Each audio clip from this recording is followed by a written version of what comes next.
Haut-Karabakh, 9 novembre 2020.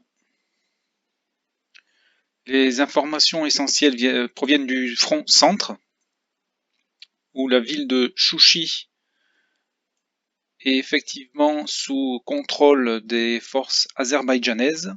En effet, nous avons pu voir une vidéo montrant le centre de Chouchi, également la mosquée avec les 2 minarets et de nombreux drapeaux azéris dans la localité. Ça n'a pas encore été confirmé sur la partie arménienne. Les forces spéciales azéries ont été engagées donc dans cette bataille. Il y a eu de nombreux combats rapprochés. Les blessés arméniens ont été évacués sur Stepanakert, ou Kankendi. Et on a pu noter qu'ils étaient souvent blessés donc soit par balle, soit par arme blanche, mais non pas par artillerie. En plus de ça, l'Azerbaïdjan est en train de cibler les 3 routes principales de communication et de ravitaillement des forces du Haut-Karabakh, que j'ai matérialisé en bleu. Donc Lachin, Souchi, donc la seconde portion n'est toujours pas sécurisée.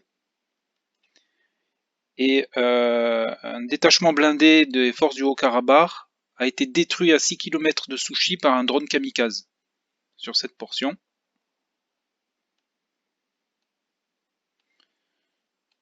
Ensuite, on a la voie de communication et de ravitaillement entre Stepanakert, Kankendi et Martouni, qui est ici, qui est également sous le feu donc, de l'artillerie, de drones et de combats rapprochés.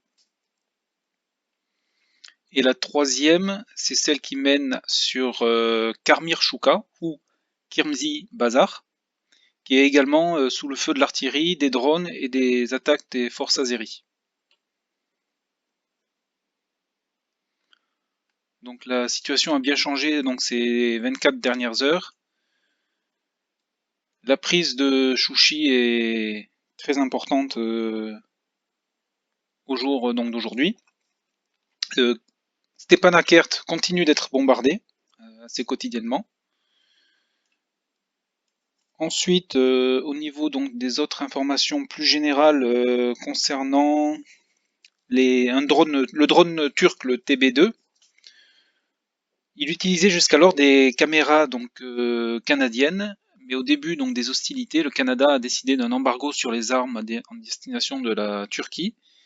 Et hier, les ingénieurs turcs ont réussi à installer donc une caméra de conception turque sur le TB2 et les tests ont été concluants.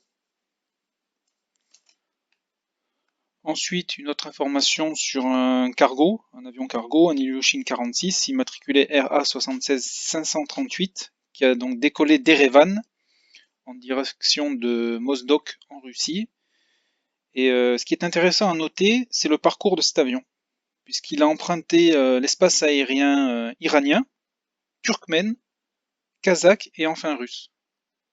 Donc voilà ce qui peut donner une information sur l'attitude des États extérieurs au conflit. Voilà. Donc pour résumer, la journée d'aujourd'hui, l'information essentielle. Choucha, donc sous contrôle de l'armée azerbaïdjanaise, mais des combats restent présents donc autour de la localité. Une autre information, depuis le 6 novembre, les forces du Haut-Karabakh répandent beaucoup de fumée pour gêner, donc de fumée artificielle pour gêner les attaques de drones. Voilà donc pour l'essentiel. Le secteur de Martouni est toujours menacé. Un engin de lutte anti-aérienne du Haut-Karabakh a été détruit à l'ouest de la ville par un drone. Et toujours la pression de l'armée azerbaïdjanaise sur ce secteur. Je vous ai signalé donc les pressions par des flèches. Donc voilà. Donc ce qui est étonnant, c'est que Chouchi soit tombé aussi rapidement.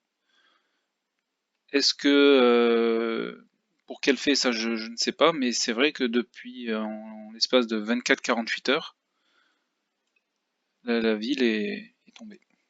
Voilà. Écoutez, je vous remercie et je vous dis à demain.